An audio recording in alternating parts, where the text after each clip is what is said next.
वसार गावात एक अत्यंत दुर्दैवी आणि हृदयद्रावक घटना घडली आहे। गावातील हनुमान मंदिराजवळ असलेल्या श्री बाळकृष्ण वायले यांच्या गोठ्याला अचानक भीषण आग लागली। या आगीत त्यांच्या गोठ्याचे मोठ्या प्रमाणावर नुकसान झाले असून दुर्दैवाने एक वासरू आणि एक बैल यात होरपळून दगावले आहेत।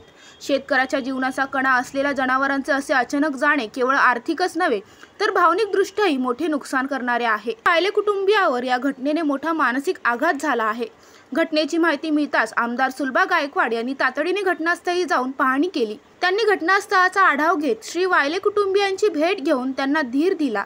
तसेच योग्य ती शासकीय मदत लवकरात लवकर मिळावी यासाठी संबंधित अधिकाऱ्यांना तातडीने आदेशही दिले आहेत। प्रशासनाने ही घटनेची गंभीर दखल घेतली असून नुकसान भरपाईसाठी आवश्यक ती कार्यवाही सुरू करण्यात आली आहे। या कठीण प्रसंगी वसार गावातील ग्रामस्थांनी एकत्र येत वायले कुटुंबियांना मानसिक आणि आर्थिक आधार देण्याचे आवाहन केले आहे।